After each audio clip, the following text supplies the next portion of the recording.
Friends, कैसे हैं आप सब। स्वागत करती हूँ अपने यूट्यूब चैनल में। तो आज जो मैं कहानी सुनाने जा रही हूँ ना फ्रेंड्स, बहुत ही अच्छी कहानी है। दो भाइयों की कहानी है और इसको पूरी कहानी सुनिएगा फ्रेंड्स, बहुत अच्छी कहानी है। तो दो भाई रहते हैं फ्रेंड्स, एक दोनों जुड़वा रहते हैं, लेकिन जुड़वा तो रहते हैं लेकिन दोनों के स्वभाव में ना काफ़ी फ़र्क रहता है। बड़ा भाई बहुत ही सीधा साधा रहता है, मतलब किसी का भी भला चाहता है, अपना नुकसान करके दूसरों का भला कर देता है। और जो छोटा भाई रहता है ना उसका, वो जैसे को तैसा, जो जैसा है उसके साथ वैसा करता है। इसलिए ना उन दोनों का नाम पड़ गया, बड़े वाले भाई का नाम पड़ गया घर बसावन, और छोटे वाला भाई का सब लोग घर उजाड़न कहने लगे कि ये इतना सीधा साधा है कि किसी का भी घर बसा देगा, ये अपने बारे में नहीं सोचेगा। ऐसे ही करते करते दिन गुजरते जाता है और उसके बस एक बूढ़ी माँ रहती है जिनका सेवा दोनों भाई मिलके करते हैं। फिर दोनों भाई जब सोचते हैं कि हम लोग का खर्च बढ़ते जा रहा है, माँ भी बीमार रही है, माँ हमेशा बीमार रहती है तो माँ का भी दवाई का खर्च हो रहा है, तो हम लोग कहीं चले जाते नौकरी करते तो माँ का खर्च, दवा का खर्च और घर का खर्च भी अच्छे से निकल जाता। तो दोनों भाई जब अपने में बात करते हैं तो घर बसावन बोलता है कि मैं जाता हूँ, तुम माँ के पास रहो। तो घर उजारण बोलता है कि ठीक है भैया, आप जाइए, मैं माँ की देखभाल करूँगा, आप जैसे पैसा भेजेंगे तो मैं इलाज कराऊँगा माँ का। तो दोनों भाई अपने में बातचीत करके माँ से बता करके अब घर बसावन चला जाता है नौकरी के लिए। जाते जाते नौकरी के लिए नौकरी के तलाश में ही रहता है। तो कोई एक सेठ का पता देता है कि जो सेठ है नौकरी देता है युवकों को। तो घर बसावन बोलता है ठीक है, मैं जाके मिलता हूँ। तो घर बसावन जब जाता है सेठ से मिलता है तो सेठ मिल जाता है। सेठ से मिलने के बाद से घर बसावन कहता है कि मुझे नौकरी की ज़रूरत है। तो सेठ उससे पूछता है कि तुम कौन सा काम कर लोगे, क्या करते हो।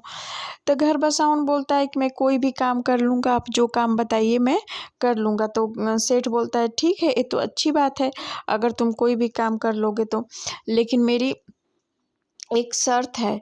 तो घर बसावन बोलता है ठीक है, बता दीजिए क्या शर्त है। तो जब तुम मेरा काम पूरा कर लोगे, सही से करोगे, तभी मैं तुमको पैसा दूंगा। तो घर बसावन बोलता है ठीक है। तो सेठ कहता है कि देखो, ये पहले इस सीमेंट का जो है ना, इस पार्ट में तुमको पानी भरना है। जब ये पानी भर जाएगा पूरा, तब मैं आगे का काम बताऊंगा। तो घर बसावन बोलता है ये तो बहुत ईजी काम है, मैं तो अभी भर के दे देता हूँ। तो सेठ बोलता है कि मेरी एक और शर्त है। तो घर बसावन बोलता है वो कौन सी। तो बोलता है ना कि तुमको पूरे दिन में या तो एक एक से दो रोटी खाना है पूरे दिन रात मिला के, और नहीं तो पूरा एक थाली चावल दाल खाना है। तो घर बसावन बोलता है कि एक थाली चावल दाल, तो अभी अभी मन में सोच रहा है, अभी धीरे से ही बोलता है। तब तक सेठ फिर बोल देता है कि एक चीज़ और ख्याल रखना कि एक थाली चावल दाल पूरा खा जाना है, ख़त्म नहीं होना है। फिर घर बसाऊं सोचता है कि मैं एक थाली चावल दाल कैसे खा पाऊँगा, इससे अच्छा मैं दो रोटी ही बोल देता हूँ, दो रोटी खा लूँगा। अब फिर मेरी सैलरी आने लगेगी तो देखूँगा जैसा मुझे खाना होगा। तो घर बसावन बोलता है मुझे दो रोटी मंजूर है। तो सेठ बोलता है ठीक है, तुम इसको भर दो। अब घर बसावन उस पार्ट को भर भर के परेशान हो जाता है, पानी उसमें डालते जाता है और वो खाली होते जाता है। घर बसावन समझ ही नहीं पाता है कि हो क्या रहा है, इतना ज़्यादा परेशान हो जाता है कि वो चला जाता है। इतना ज़्यादा परेशान हो जाता है ना घर बसावन, खाने को भी बस दो छोटी छोटी रोटी, एकदम वो कमज़ोर हो जाता है। ऐसा लगता है कि वो सोचता है कि अब मैं मर जाऊंगा। कैसे बस ये भी समझ जाता है कि सेठ उसको कोई काम भी नहीं देगा और पैसा भी नहीं देगा। कैसे भी करके घर बसावन अपने घर कैसे कैसे करके पहुंचता है और घर उजारन को सारी बातें बताता है। घर उजारन अपने भाई को देखता है कि जो उसका भाई एकदम कमज़ोर हो गया है, उसको बहुत ज़्यादा गुस्सा लगता है। अपने भाई से कहता है ठीक है भैया, आप उसका सेठ का पता दीजिए। तो घर बसावन बोलता है कि नहीं, जाने दो, उस सेठ के पास तुम मत जाओ। घर बसावन उजारन बोलता है नहीं भैया, मैं वहीं पे जाऊंगा, आप माँ का देखभाल करो। तो फिर वो वहाँ पे पहुँच जाता है सेठ के पास और वो भी बोलता है कि मैं काम के तलाश में आया हूँ, मुझे काम चाहिए। तो घर बस उजारन से भी सेठ सेम ही बात बताता है कि इस घड़े को भरना है पूरा, जब भर जाएगा तो मैं आगे का काम बताऊंगा। घर उजारन बोलता है ठीक है। तो जब घड़े को भरने जाता है तो पहले उसको हटा के देखता है, जो घास फूस रखा रहता है उसके अंदर एक बहुत बड़ा सा होल रहता है। पहले तो क्या करता है घर उजारन कि पहले उसको गीली मिट्टी से पूरा होल को बंद कर देता है। फिर उसमें पानी भरता है। जब पानी भर जाता है तो घर उजारन जाकर सेठ से कहता है कि पानी भर गई है, अब आगे का काम बताइए।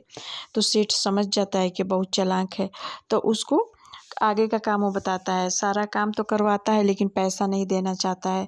और घर बसाउन उसको बोलता है कि फ़ोन पे जब बात होती है घर उजारन से, तो सारी बातें घर उजारन घर बसाउन को बताता है। तो घर बसाउन बोलता है कि वो पैसा नहीं देगा तब क्या करोगे? तो घर उजारन बोलता है, भैया मैं पैसा लेके ही आऊँगा, आप देखिएगा। उजारन को भी ये बात समझ में आ जाती है कि सेठ पैसा नहीं देना चाहता है।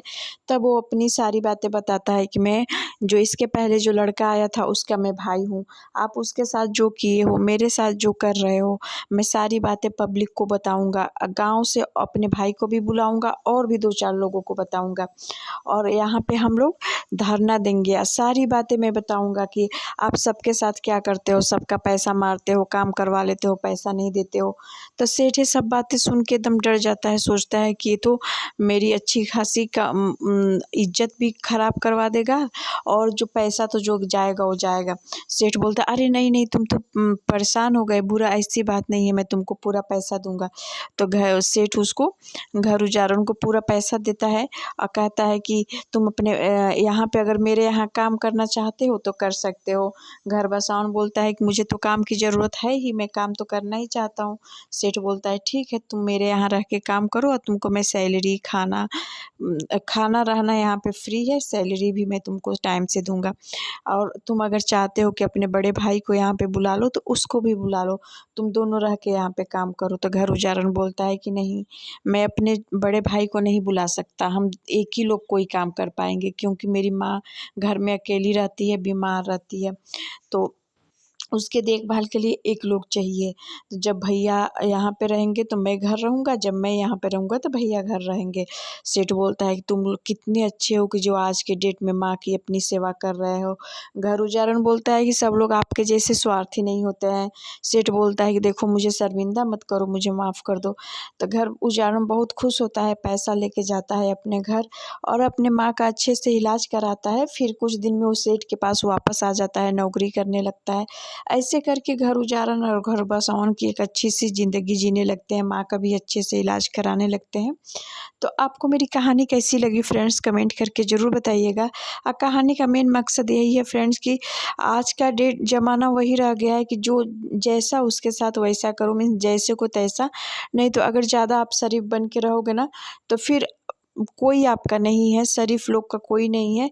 ज़्यादा शरीफ बन के रहने पे अपने लोग भी उस चीज़ का फ़ायदा उठाने लगते हैं। तो ये तो बात सही है, जैसे को तैसा। अगर मेरी कहानी अच्छी लगी हो तो कमेंट करके ज़रूर बताइए। Bye bye.